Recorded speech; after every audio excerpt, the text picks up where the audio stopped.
అందరికీ నమస్తే అండి. విడుదల రజనీ గారు ఏమాత్రం పరిచయం అవసరం లేని పేరు. దాదాపుగా ఆమె ఇప్పుడు ఓడిపోయినా గెలిచిన మరో 10 ఏళ్ల వరకు ఆమె పేరు బాగా గుర్తుంటుంది. ఎందుకంటే ఆమె చెప్పిన కొన్ని డైలాగులు సోషల్ మీడియాలో బాగా వైరల్ అవ్వడం, గతంలో తెలుగుదేశం పార్టీలో ఉన్నప్పుడు చంద్రబాబు గారిని పొగిడే సందర్భంలో ఆమె వాడిన కొన్ని పదాలు, కొన్ని వాక్యాలు బాగా వైరల్ అవ్వడంతో ఆమెను సోషల్ మీడియాలో స్టార్ చేసి, ఆ తర్వాత ఆమె వైసీపీలో చేరి ఎమ్మెల్యేగా గెలిచిన తర్వాత కూడా రకరకాల కార్యక్రమాలతో బాగా ఫేమస్ అయ్యారు. విమర్శలు ఉన్నాయి, ట్రోలింగ్స్ ఉన్నాయి, అన్నీ ఉన్నాయి. సో ఆమె మంత్రిగాను ఉన్నారు. ప్రస్తుతం గుంటూరు పశ్చిమ ఎమ్మెల్యే అభ్యర్థిగా, వైసీపీ ఎమ్మెల్యే అభ్యర్థిగా పోటీ చేస్తున్నారు. యాక్చువల్లీ గుంటూరు పశ్చిమ అంత ఈజీ కాదు. గుంటూరు పశ్చిమ సీటు తెలుగుదేశం పార్టీగా కంచుకోట. అక్కడున్న సామాజిక సమీకరణాలు చూసుకున్నా, గ్రౌండ్ లెవెల్లో సంస్థాగత బలం చూసుకున్నా, లేదా అక్కడున్న పబ్లిక్ ఫీడ్బ్యాక్, పబ్లిక్ పల్స్ చూసినా సరే వైసీపీకి అంత సేఫ్ కాదు. Risk seat. చిలకలూరుపేటలో రజనీ గారు పోటీ చేస్తే ఏమో కాస్త కూస్తో ఓడిపోయినా సరే పరువు నిలబడేదేమో. కానీ గుంటూరు పశ్చిమ రావడం వలన ఒకటి, సొంత నియోజకవర్గం నుంచి తరిమేశారు అనే ఒక అపవాదు, అక్కడ ఏమీ చేయలేదు, అక్కడ వ్యతిరేకత ఉంది, అందుకని సీటు మార్చేశారు అనే ఒక అపవాదు. 2, ఇక్కడ డబ్బులు ఖర్చు అవుతాయి ఎక్కువ, ప్లస్ గెలుపు కూడా దాదాపుగా కష్టమే. సో అందుకే గుంటూరు పశ్చిమ నియోజకవర్గం అభ్యర్థిగా పోటీ చేస్తున్న విడుదల రజనీ గారిని టీడీపీ కూడా చాలా స్ట్రాంగ్గా టార్గెట్ చేసింది. ఎందుకంటే ఆమె గుంటూరు పశ్చిమ బాధ్యతలు చేపట్టి దాదాపుగా 4-5 నెలలు అవుతుంది, తిరుగుతున్నారు.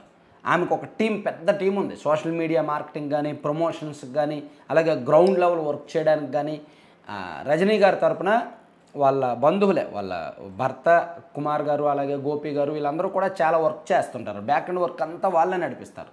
సో వాళ్ళు ఒక పెద్ద టీం సెటప్ చేసుకొని రకరకాల సర్వేలు అవి ఇవి చేసుకొని ఎస్టాబ్లిష్మెంట్ అయితే అయింది. గుంటూరు పశ్చిమ అభ్యర్థిగా రజనీ గారు గట్టి పోటీ ఇస్తారు లేదా గెలుస్తారు అనే ఎస్టాబ్లిష్ న్యూట్రల్ వర్గాల్లో కూడా తీసుకురాగలిగారు. సో డబ్బులు బాగా ఖర్చు పెడుతున్నారు. ఆ ఎఫెక్ట్తో తెలుగుదేశం పార్టీ ఈజీగా గెలవాల్సిన సీటు కాస్త పోటీ ఇచ్చే పరిస్థితికి రావడంతో టీడీపీ కూడా అలర్ట్ అయింది. రజనీ గారిని టార్గెట్ చేయడం మొదలుపెట్టారు. నిన్నగాక మొన్న ఆయన పెమ్మసాని చంద్రశేఖర్ గారు గుంటూరు ఎంపీ క్యాండిడేట్, ఆయన ఇప్పుడు వరకు ఎవరిని అంత పర్సనల్గా టార్గెట్ చేయలే, ఏ అభ్యర్థి జోలికి పర్సనల్ వ్యవహారాలకు వెళ్ళాల. కానీ రజనీ గారి విషయంలో మాత్రం వీళ్ళు ఇదిగో చిలకలూరుపేటలో ఇలా చేశారు, చిలకలూరుపేట నియోజకవర్గ ఎమ్మెల్యేగా మంత్రిగా వీళ్ళు కేబుల్ వాల్ నుంచి ఎంత తీసుకున్నారు, గ్రానైట్ నుంచి ఎంత తీసుకున్నారు, మట్టి నుంచి ఎంత తీసుకున్నారు, ఇసుక నుంచి ఎంత తీసుకున్నారు, ఏ ఒక్క వర్గాన్ని, ఏ ఒక్క రంగాన్ని వదిలిపెట్టలేదు, చాలా అవినీతి చేశారు, మంత్లీ కలెక్షన్స్, టార్గెటెడ్ కలెక్షన్స్ చేశారని చెప్పి ఒక జాబితా కూడా చెప్పుకొచ్చారనమాట. అంటే తెలుగుదేశం పార్టీ ఆమె మీద ఎంత ఫోకస్ చేశారు. అంతెందుకు, చంద్రబాబు గారి మీటింగ్లో కూడా, చంద్రబాబు నాయుడు గారు కూడా గుంటూరులో మీటింగ్ పెట్టినప్పుడు రజనీ గారి గురించి మాట్లాడారు. ఇక్కడ ఒక మొక్క ఉంది అని, ఆ మొక్క ఎన్నికలు అయిపోయిన తర్వాత మళ్ళీ పోద్ది అనేటట్టు ఇండైరెక్ట్గా కొన్ని కామెంట్స్ చేశారు. సో విడుదల రజనీ గారిని ఒకవేళ ఈ ఎన్నికల్లో ఆమె ఓడిపోతే వైసీపీలో ఆమె పాత్ర ఏమిటి, ఈ ఎన్నికల్లో గెలిస్తే వైసీపీలో ఆమె పాత్ర ఏమిటి, ఒకవేళ విడుదల రజనీ గారు గెలిచి వైసీపీ అధికారంలోకి వస్తే ఖచ్చితంగా ఆమె స్టార్గా మారిపోతారు, వైసీపీలో పట్టు సంపాదిస్తారు, ప్లస్ మంత్రి పదవి కూడా వస్తుంది ఖచ్చితంగా. ఎందుకంటే టఫెస్ట్ కాన్స్టిట్యుయెన్సీలో గెలిచారు అని. కానీ ఆమె గెలవడం దాదాపుగా కష్టమే, ప్లస్ వైసీపీ అధికారంలోకి రావడం కూడా దాదాపు కష్టమే. మేబీ వైసీపీ అధికారంలోకి రావడం కష్టం, గుంటూరు పశ్చిమ నుంచి ఆమె గెలవడం ఇంకా కష్టం. సో అప్పుడు ఆమె ఓడిపోతే రాజకీయంగా ఉనికి కష్టమే.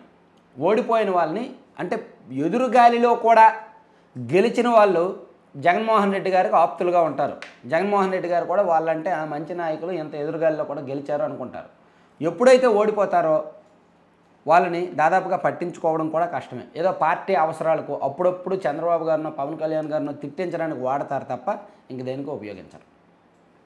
సో అందుకే విడుదల రజనీ గారి విషయంలో మేబీ గుంటూరు పశ్చిమ సీట్ ఇచ్చి పార్టీ ఆమెను రిస్క్లో పెడితే, తెలుగుదేశం పార్టీ ఆమెను టార్గెట్ చేయడం ద్వారా, ప్లస్ ఆమె అక్కడ జరిగిన వ్యవహారాలన్నీ కూడా పోసగుచ్చినట్టు వివరించడం ద్వారా, ప్లస్ ఆ సీట్లో టీడీపీ కూడా బీసీ మహిళనే అభ్యర్థిని పెట్టడం, ఫైనాన్షియల్ వ్యవహారాలన్నీ కూడా ఎంపీ క్యాండిడేట్ చంద్రశేఖర్ గారు చూసుకోవడం అంతా కూడా ఒక రకంగా టీడీపీకి కలిసి వచ్చిందా. రజనీ గారు రిస్క్లో ఉన్నట్టే చాలా కష్టం. ఈ గెలవడం అయితే మాత్రం కష్టం వైసీపీ ఆ సీట్లో. Thank you.